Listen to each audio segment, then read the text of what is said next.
Hello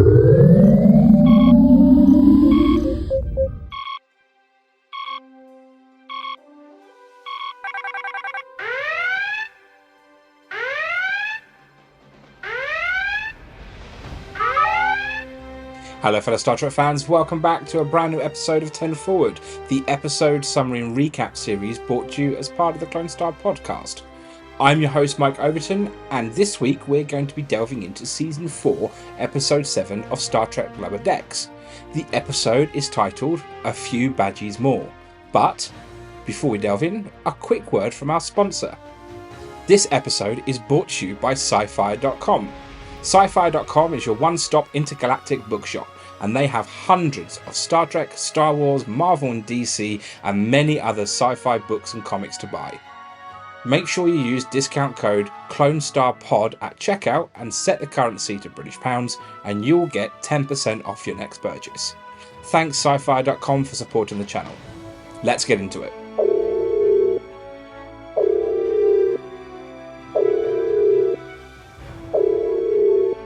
The episode starts with Rutherford's old eyepiece, housing that menacing AI Badgey. It's been discovered by some Drukmani scavengers. The captain of the scavengers takes possession of this technology, setting the stage for Badgey to offer up Starfleet's secrets, which is an ominous promise. Soon, the eyepiece takes control of the captain, making the return of Badgey's sinister influence. We then cut to an encounter with a group of lower-ranking Binar crew members. These Binars engage in their characteristic, unintelligible computer communication when an alarm suddenly sounds, prompting them to make their way to the bridge. Here, the two Binar captains in command attempt to confront the mysterious ship that we have seen throughout the season, but their fate quickly mirrors that of previous vessels. To add to the intrigue, the Drukmani scavengers reappear, gathering the remnants of the wreckage, whilst the captain and the crew find themselves under the control of Badgey, setting the stage for a dose of sinister laughter and recurring theme throughout this particular episode. Meanwhile, aboard the Cerritos, our favourite four crew members are working on their never-ending shuttle project, which leads to an unexpected venture.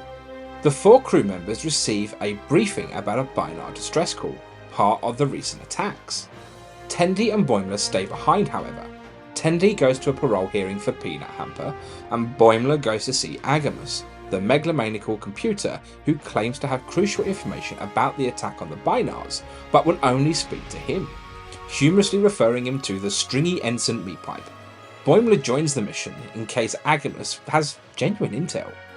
At Daystrom, Peanut Hamper and Agamus engage in their therapeutic gardening, considering the ease of nurturing and extinguishing life forms. They plan an escape for Agamus after Peanut Hamper's parole, intending to deceive Boimler by changing Agamus's red light to a blue one. Boimler arrives skeptical, but eventually agreeing to transport Agamus to one of his drone locations for more details. Agamus, however, takes control of the shuttle, unsurprisingly, restraining Boimler and Tendi, who humorously remarks on Agamus's colour-changing abilities. Back on the Cerritos, they have reached the location of the missing Binar ship, and the Cerritos encounters the Drukmani captain's distress call, seeking aid from a mysterious demon triangle. However, the arrival coincides with Badgey taking control and launching an all-out attack on the Cerritos. With his Starfleet knowledge, the Cerritos takes heavy damage as all of his attacks are breaching their shields.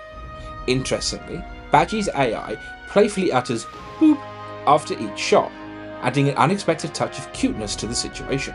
In a daring act, Rutherford disregards Captain Freeman's ejections and makes a space jump to the Drukmani ship as a gesture of atonement. Now, Mariner joins him, showcasing her signature swagger. However, their confidence wavers when they realise that Rutherford's lacks of a virus or AI killing weapon. Instead, Rutherford's plan was to do something that he's been avoiding for far too long, giving his son a hug. This heartfelt moment of emotional release appears to be working until Badgey experiences a glitch and splits into two distinct entities. One part, touched by Rutherford's compassion, introduces himself as Guji, whilst the other, still bearing Badgey's malevolent nature, threatens to inflict harm. Hiding aboard the Drukmani ship only provokes the evil AI further, leading to its takeover of the Cerritos' systems, releasing toxic gas throughout the vessel. With time running out, Rutherford attempts a novel approach by returning to the bridge and engaging in a persuasive argument with the AI. His emotional appeal works, reminding Badgey that vengeance offers no real benefit. As the AI is ultimately just a computer program, however, the hologram glitches once more, exercising a part known as Logicy. The remaining primal evil within Badgey escalates to the stakes where he's now plotting to eliminate everyone in the Federation, highlighting the unpredictable nature of technology. At the rendezvous, Tendi and Boimler play along with Agamus' schemes but find out on a surprise twist on their adventure. Agamus' change of heart and heartwarming reunion between Boimler and Peanut Hamper lead to a heartwarming conclusion. Meanwhile, aboard the Drukmani ship, Badgey's plan to upload himself into every system takes an unexpected turn, resulting in a spiritual awakening and a newfound purpose. The episode ends on a positive note with Agamus making amends and Rutherford bringing Guji back to the Cerritos for an AI-assisted project, whilst Boimler and Tendi enjoy a newfound sense of freedom.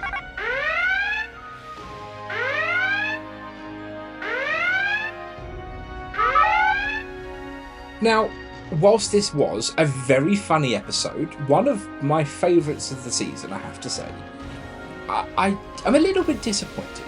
We seem to have this reusing plotline problem again.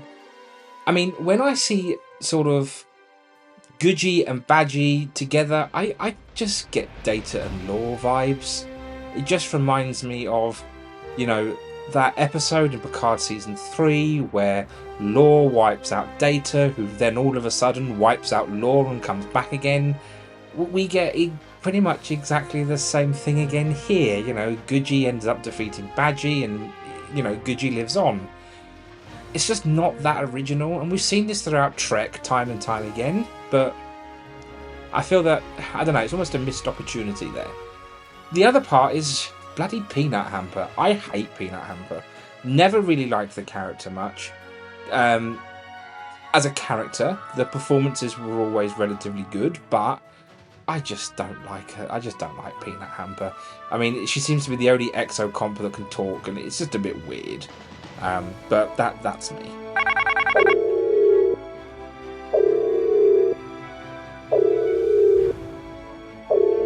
So, good points to this episode. Now, I'm just going to get this off my chest now. Yes, I know I said the whole plotline around Badgey, Guji and Logicy has been redone before, and it has.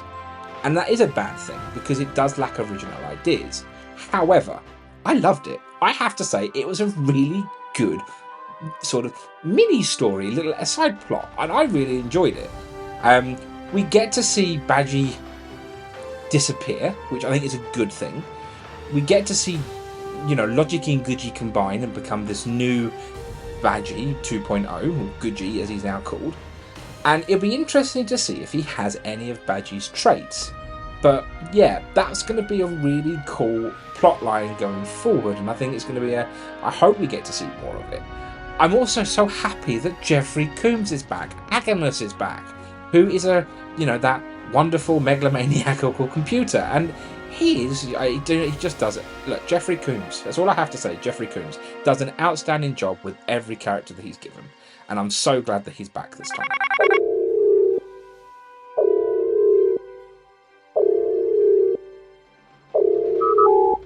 Do you know what? It's really difficult to find a standout part for this episode, because the episode as a whole was really well done, minus Peanut Hamper. But I think my standout moment here has got to be Agamus becoming good.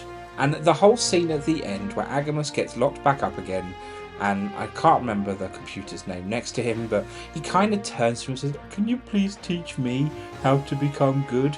And I just thought it was kind of a bit of a heartwarming moment.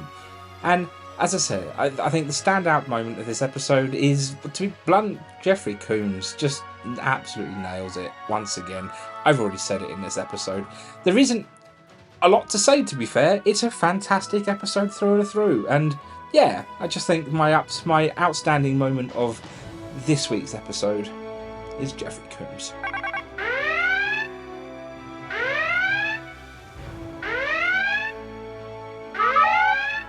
The episode reintroduces Badgie, or should I say Badgeys, as we have Badgie, Goodgie and Logicy. Anyway, Badgeys, Agamus and Peanut Hamper simultaneously, and whilst the series occasionally delves into Star Trek canon, it truly shines when it embraces its own lore, seamlessly weaving these characters, the Drukmani, and more into both seasons' overarching mystery and individual character arcs. Notably, the episode pairs up Boimler and Tendi for the Agamus Peanut Hamper storyline, whilst having Mariner join Rutherford for his emotionally charged father-son reunion with the Badgeys. The character and their talented voice actors maintain exceptional comic chemistry that is really the cornerstone of the show. Although T'Lyn has been absent from the most recent episodes, the focus on Rutherford is a welcome highlight.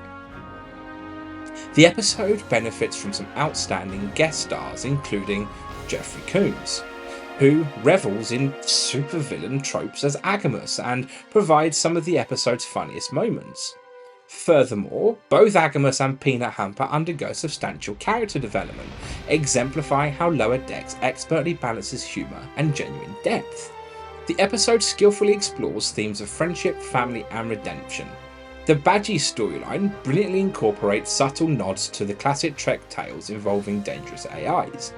Additionally, the overarching mystery around the ship attacks takes centre stage, driving Boimler's assignment and adding an intriguing layer to this season. Overall, Episode 7 solidifies the idea that is Lower Decks' best season yet. It clearly builds upon its own lore, playing homage to canon, and boasts remarkable writing, voice acting, art, direction, music, and much more. Each episode packs a lot into a short runtime, making it worth watching multiple times. And in short, Lower Decks continues to deliver top-notch entertainment for us Star Trek fans. Thanks everyone for tuning into this week's episode of 10 Forward. If you'd like to catch our more Clone Star podcast, make sure you tune in every Wednesday for the War Room, hosted by either myself, Sho, or Sean. And once again, a massive thank you to sci-fi.com for sponsoring this episode. I've been your host, Mike Overton, and let's have a great weekend ahead.